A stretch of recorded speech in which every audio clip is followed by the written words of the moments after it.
Salut l'équipe, c'est Flub, aujourd'hui on est posé avec Scope.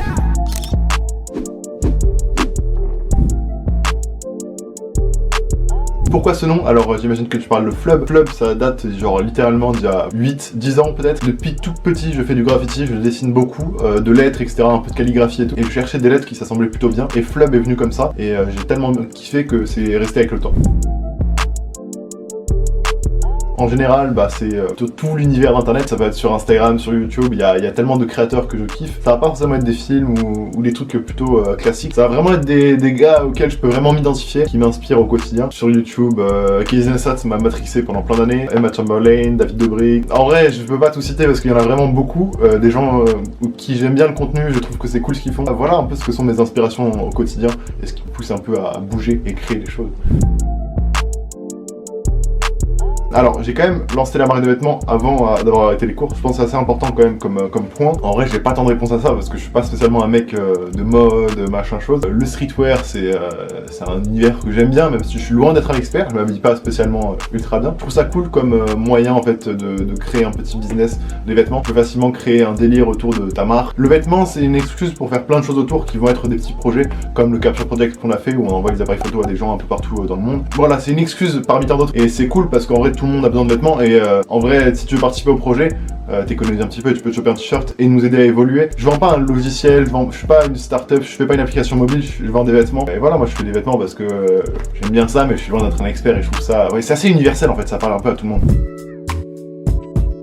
Alors c'était comment les débuts, c'était très long, mais très excitant à la fois. J'étais avec un mec au début, j'étais pas tout seul, et au final, le gars a préféré abandonner naturellement un peu le projet parce que ça prenait pas d'ampleur rapidement, ça a pris du temps avant de fonctionner. En fait, c'est quand j'ai commencé à faire des vidéos YouTube que ça commençait vraiment à prendre une ampleur secondaire, enfin une nouvelle échelle si vous voulez. Et donc ça a pris du temps, mais c'était toujours motivant parce qu'on trouvait toujours des idées pour créer.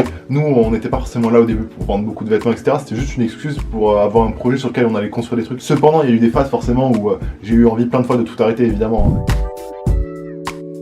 Du coup, vous avez eu la réponse avant. Non, j'ai pas eu des résultats directement. Enfin, on a réussi à vendre un peu, mais c'était surtout nos connaissances. Ça a pris du temps avant de partir du coup d'Orléans, de ma ville natale. Même là, j'ai une commande récemment en Espagne. Enfin, c'est marrant de voir que ça va vraiment partout.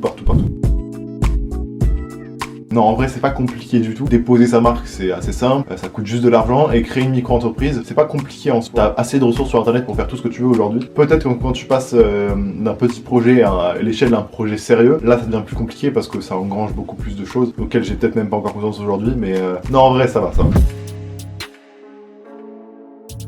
Alors on a sorti, c'est vrai qu'on a jamais... Si, au début on sortait un peu des collections, mais en fait c'est tellement petit pour moi que j'arrive pas à nommer ça une collection, du coup j'appelle ça une capsule. Pour moi une capsule c'est une petite collection, t'as un concept, tu peux en faire quelques vêtements, ça fait une capsule. Et c'est comme ça que je fonctionne en ce moment. Et je pouvais pas faire une collection entière, c'était ridicule de dire que c'est une collection alors qu'il y avait que 4 produits, de pulls et t-shirts. Aujourd'hui on fait que des pulls et t-shirts, on est assez restreint, ça me permet de faire des trucs assez rapidement, genre si j'ai une idée, 1 mois, 2 mois après ça peut sortir. En fait l'idée elle est venue comment? C'est que pendant le confinement j'ai eu un gros travail dans ma tête et j'étais en mode tiens c'est dommage, on est trop là en mode ouais on fait des vêtements, on les vend et puis c'est tout. Il n'y a pas cet esprit de communauté, d'échange etc. Et je trouve ça dommage de pas animer un groupe etc. Du coup j'ai cherché à comment faire un peu plus interagir avec le client ou même le consommateur, comment lui il pouvait participer au projet à sa manière. Ça m'a donné plein d'idées comme le kit Tie and Die, le Capture Project qui sont vraiment des échanges avec la communauté. On construit le projet plus nous tout seuls, on le construit avec vous et ça c'est incroyable, genre on va aller à fond là-dedans parce que c'est incroyable de voir vos retours et tout, mais si on peut même créer ensemble c'est encore mieux je trouve.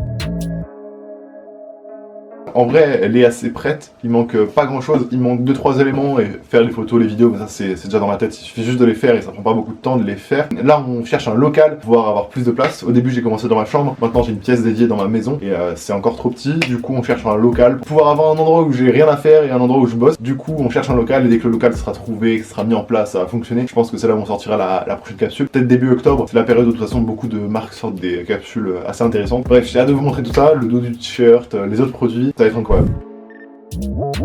Globalement je suis plutôt seul à faire tout parce que j'aime bien en vrai diriger le projet comme je le sens et tout, mais je collabore souvent avec des artistes, des graphistes etc pour m'accompagner quand j'ai une idée pour la mettre en forme etc parce que j'ai pas toutes les compétences pour créer, mais je suis pas expert dans un domaine et du coup des fois quand tu dois faire un visuel pour un t-shirt t'es obligé d'avoir un expert avec toi qui t'accompagne. J'ai ma vision et j'essaie de la faire appliquer par d'autres personnes, que les gens puissent s'exprimer avec ce que je trouve de cool et d'intéressant. Oui, du coup dans la prochaine capsule il y aura 2 ou 3 artistes qui vont intervenir dans la capsule. Donc ça fait 3 collabs en gros dans une capsule, c'est incroyable. Non mais c'est vrai, du coup encore une fois j'ai eu mon concept qui est le fait de se poser plein de questions. Enfin j'en dirai plus quand ça sortira. Et j'ai essayé du coup d'expliquer ça à différents graphistes, même des gens qui sont pas de France, que eux appliquent leur vision, leur pensée par rapport à ce thème sur des visuels. Donc ouais, ça arrive et j'ai envie de faire ça encore plus parce que c'est trop bien et voilà.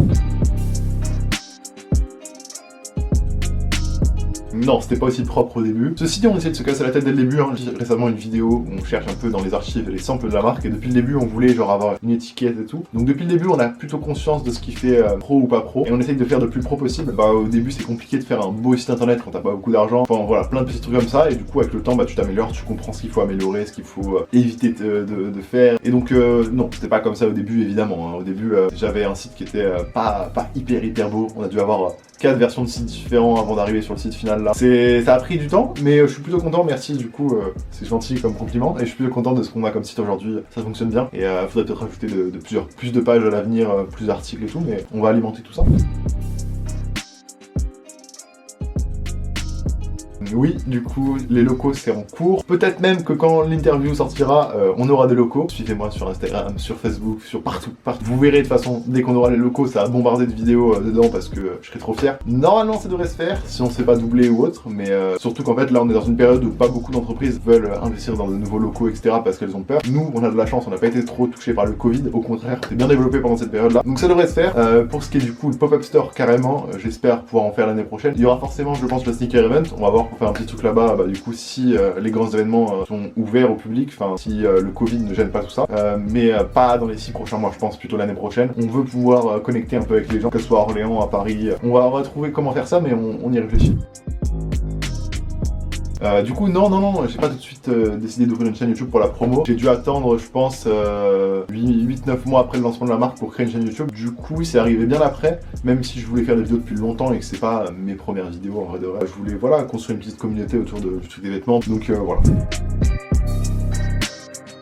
C'est pas une obligation, en vrai tu peux te concentrer que sur un seul réseau social, mais il faut le faire à fond. Moi j'arrive à être un peu partout, même si je galère, par exemple les podcasts, là j'en ai que je dois poster, qui sont pas encore montés, mais j'en ai qui sont prêts. Ça prend tellement de temps à monter, surtout qu'on a des gros trucs à gérer à côté. Après ce qui est cool d'aller un peu à droite à gauche, c'est de comprendre comment ça fonctionne, et j'aime bien être curieux et chercher à droite à gauche.